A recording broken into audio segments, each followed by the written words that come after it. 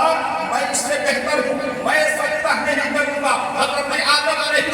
السلام کو جیسے ہی ابلیس سجدہ کرنے سے انکار کیا ہے, فرشتوں کا عالم یہ ہے کہ فرشتوں نے ایک سجدے سے جب سر اٹھایا ابلیس کو اکڑا ہوا دیکھا ہے, فوراً فرشتے دوبارہ سجدے میں چلے جاتے ہیں. آج نماز کے حوالے سے پوچھا جاتا ہے, کہا جاتا ہے کہ نماز میں 2 سجدے کیوں ہیں. یاد رکھنا یہیں سے علماء دلیل دیتے ہیں کہ نماز میں 2 سجدے اس لیے ہیں کہ یاد رکھو جب نماز میں 2 سجدے اسی لیے کیے جاتے ہیں کہ جب فرشتوں نے سر اٹھایا ایک سجدے کے بعد تو دیکھا کہ ابلیس اکڑا ہوا ہے, مزید شکرانے کے لیے کہ اے میرے مولا تو نے ابلیس میں ہمیں شامل نہ کیا, اے میرے مولا تو نے ابلیس کے چنگل سے ہمیں آزاد رکھا ہے اور ہم دوبارہ تیری بارگاہ میں سجدہ شکر ادا کرتے ہیں کہ مولا تبارک و تعالیٰ تو نے ہمیں یہ توفیق بخشی ہے کہ ہم تیری بھی عبادت کرتے ہیں اور تیرے نبی کی تعظیم بھی کرتے ہیں. واہ سبحان اللہ, کیا ہے نعرہ تکبیر, نعرہ رسالت. حضرت علامہ مولانا توفیق عالم صاحب قبلہ مصباحی اور مائے اہل سنت, نعرہ تکبیر. اب حضرت آدم علیہ السلام کو جس خاندانی کی پر بھیجا گیا وہی پورے مصطفیٰ پیشانی میں موجود ہے. حضرت آدم علیہ السلام اس امانت کو آگے منتقل کرتے چلے جا رہے ہیں. اصحاب طاہرہ اور ارحام طیبہ سے ہوتے ہوئے میرے سرکار مصطفیٰ جان رحمت صلی اللہ علیہ وسلم کا نور مبارک آگے بڑھتا چلا جا رہا ہے. حضرت ابراہیم علیہ السلام تک یہ نور مبارک پہنچا. حضرت آدم حضرت ابراہیم علیہ السلام اب نمرود کے مقابلے میں ہے. نمرود ان کے لیے اگنی کود تیار کرتا ہے. اب حضرت ابراہیم علیہ السلام کو اگنی کود میں ڈالا جا رہا ہے, آتش کدے کے حوالے کیا جا رہا ہے. حضرت ابراہیم علیہ السلام کو جیسے ہی آتش کدے میں ڈالا گیا, حضرت جبریل علیہ السلام پرواز کرتے ہوئے پہنچے. اے ابراہیم علیہ السلام کوئی حاجت ہو تو بتائیے. اللہ سے مقدس نبی حضرت ابراہیم علیہ السلام کہتے ہیں مجھے کوئی حاجت نہیں ہے, آپ میں پڑھتا ہے دوسرا خلیل جانتا ہے میرا رب کریم. حضرت ابراہیم علیہ السلام نے جیسے ہی یہ کہا ہے اب حضرت ابراہیم علیہ السلام جانتے ہیں کہ ابھی اسماعیل میرے شکم میرے ظلم سے باہر نہیں نکلے ہیں, ابھی اسماعیل کی پیدائش نہیں ہوئی ہے. گویا نور مصطفیٰ میرے ہی اندر موجود ہے اور جب تک نور مصطفیٰ باقی رہے گا ابراہیم کا کوئی قرآن بیٹا نہیں, ابراہیم کو تکلیف نہیں پہنچ سکتی ہے, ابراہیم کو کوئی بگاڑ نہیں سکتا ہے. حضرت ابراہیم علیہ السلام کا عالم یہ ہے کہ جب حضرت اسماعیل کا وجود ہوا, حضرت اسماعیل کی پیشانی میں یہ نور مصطفیٰ جلوہ گر ہے. اب وقت آتا ہے کہ حضرت اسماعیل علیہ السلام کی قربانی دی جا رہی ہے. مینا کے میدان میں حضرت ابراہیم علیہ السلام اپنے ہاتھوں میں چھری لے کر حضرت اسماعیل کی گردن پر چھری پھیرنا چاہتے ہیں. رب تبارک و تعالیٰ حکم دیتا ہے اے جاؤ جنت میں بیٹھا لے جاؤ اور حضرت اسماعیل کو اٹھا کر کے جنت تم وہاں رکھ دو بلکہ جنت کا میدان ہوتا ہوا نظر آئے گا. حضرت اسماعیل علیہ السلام ادھر کھڑے مسکراتے ہوئے نظر آ رہے ہیں, انہیں ہٹا دیا گیا ہے, جنت کا میدان ذبح ہو رہا ہے. کیوں؟ اس لیے کہ نور مصطفیٰ کو باقی رکھنا ہے, نور مصطفیٰ کی بقا چاہیے. میرے آقا مصطفیٰ جان رحمت صلی اللہ علیہ وسلم کے دیوانوں علماء فرماتے ہیں کہ اس نور مصطفیٰ کی برکت کا عالم یہ تھا کہ جس اسباب طاہرہ اور جس ارحام طاہرہ سے یہ